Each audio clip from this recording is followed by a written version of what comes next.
Can you think of a time when someone you love has done something over the top, something amazing, something impressive? Sometimes when a loved one does something that is over the top and amazing and impressive, it is wonderful, it is awesome, it is just could not have ever asked for it, but wow, it's great. It makes life better. Like I've been given gifts that are amazing in my life.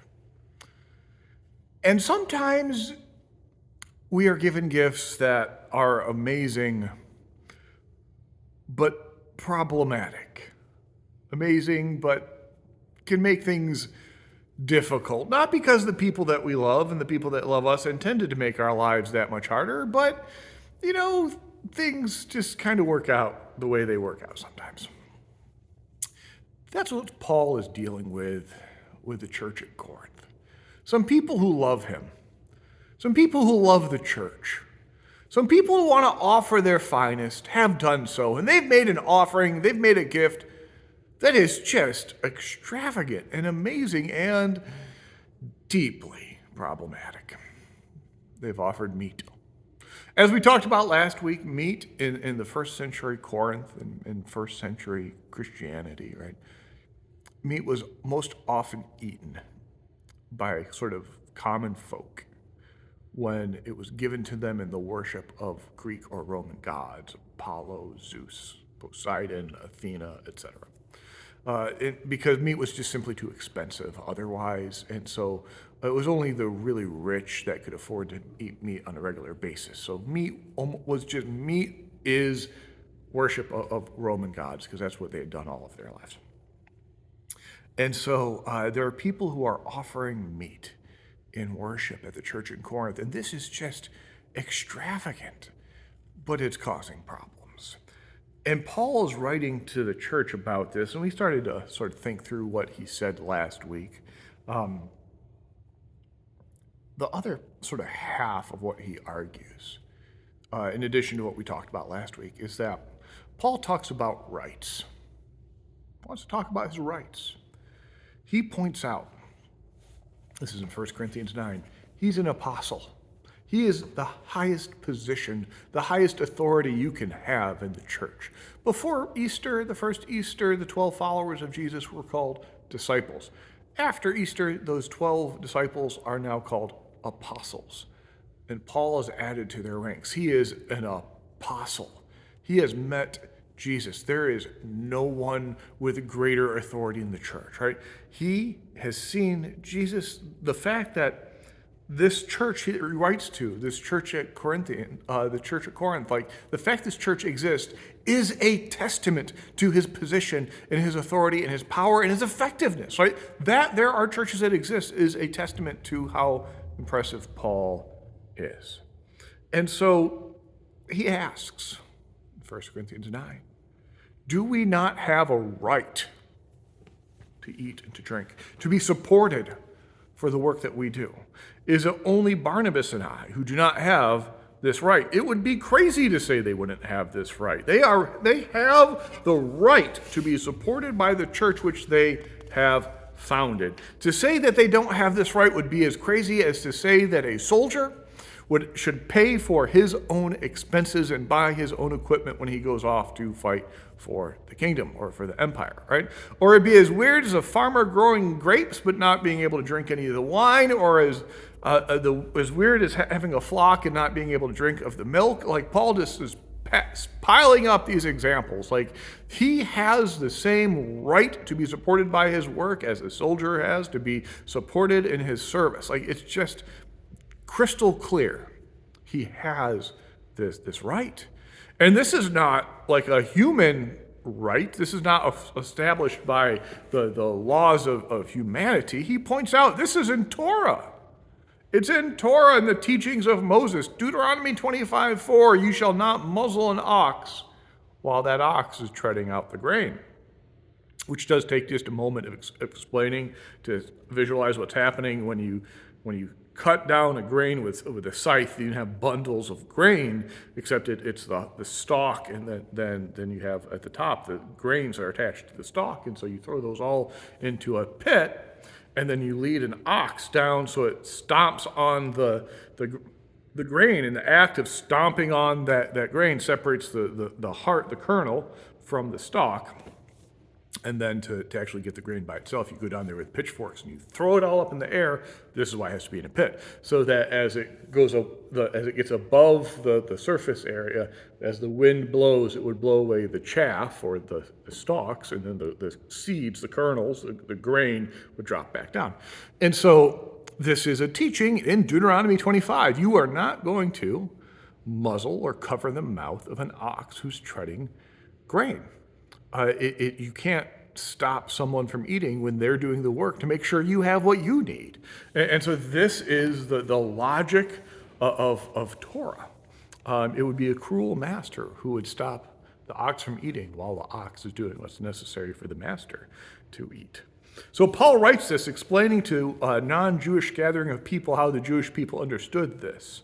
All right, he writes, is it for oxen that God is concerned? This is Paul writing. He says, it's not for oxen that God is concerned.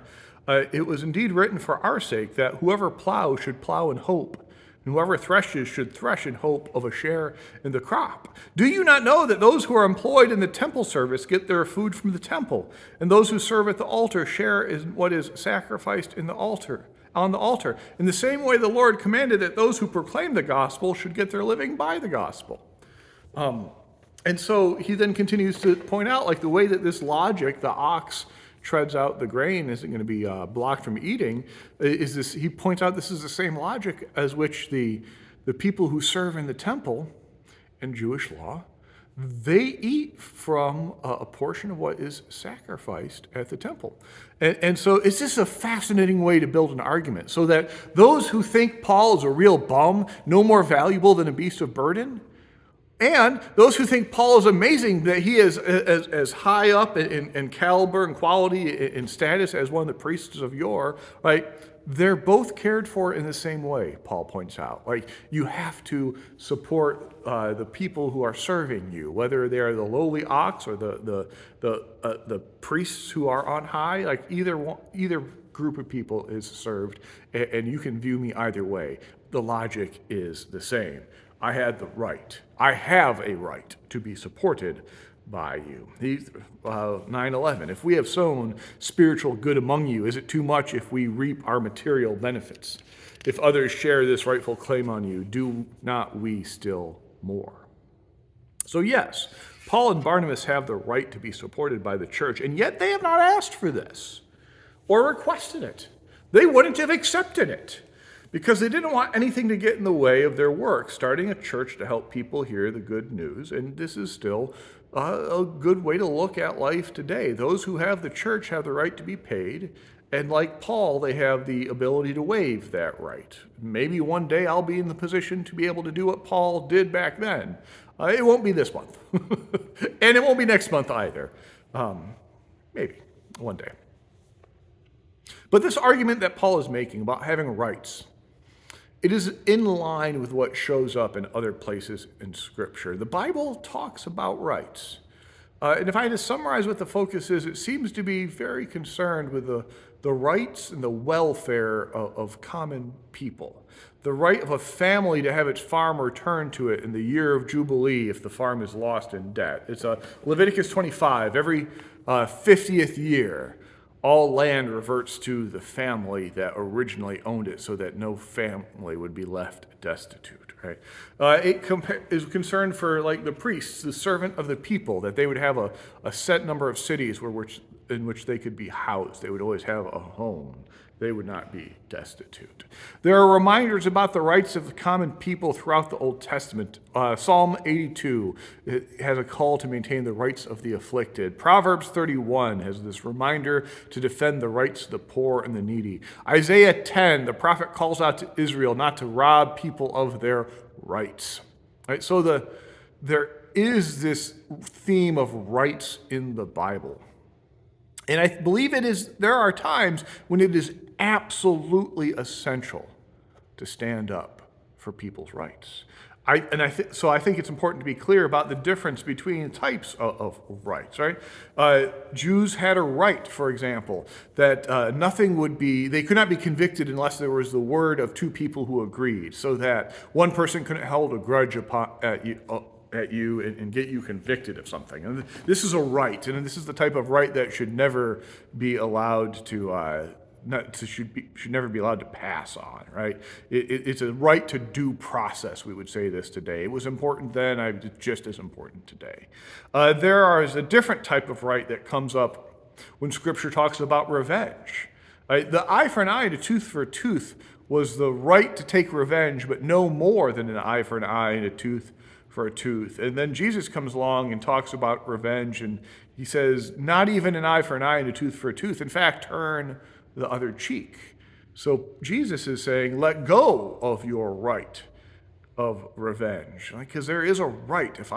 If you hurt me, I have a right to hurt you back. It's a self-defense right. We still have that today, and Jesus is saying this is one of those moments to let go of that right. And so there are different types of rights, and some of them must always be held on to and never let go of and always defended, and some of them there are moments that you don't stand on them for the good of others. And so I think that's where we're at with this. Putting this in the context of the church situation that Paul is addressing here. What's happening at Corinth is some people are saying they have a right to eat meat if they so choose. And they're right. They are correct. They have the right to eat meat. And Paul has established that he has the right to a paycheck. And he wants to go, as I understand what he's doing, he's wanting to goad the people into thinking about rights. When do you insist on them, and when might you consider not? Because it's very clear here. You can never tell someone, you need to give up on your rights here.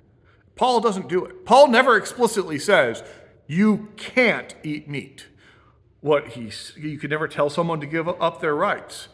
They can offer to do so, and that's what Paul is pointing out. I had the right to a paycheck, and I passed on that, right? I had the right to a paycheck, and you have the right to eat meat. If I can give up the right to a paycheck for the good of the people that you're in worship with, could you give up something far less significant? Can you give up your right to eat exactly what you want until you get home, and maybe you can have it later on a Sunday? Right? Can you think about doing that? Maybe. This is the point that Paul is driving towards, and we got to that point last week, but I think it's worth considering this question again, the way that Paul puts this together, because Paul doesn't order them to do it. Even with such a small thing, it is a right to be able to choose what to eat, and he isn't going to tell them what to do. He's going to say, it's time for you to figure this out. And that's part of helping them grow up and be more mature and grow and become more Christ-like. And I think that this is the way to think about what's happening. I think the way we think about this is the way that we handle our rights with regards to our families. When a family is healthy, and it's not a given that a family will be healthy. I appreciate that complexity and reality. But when a family is healthy, people are passing on their rights all the time. You know what I have the unquestioned right to? I have the unquestioned right to do whatever I want with the money I make. My money, my right. I can do whatever I want with it, right? It is mine. Mine. I can do with it as I please. And I choose to share that money. I give up that right, and I give my wife complete access to every cent that I make.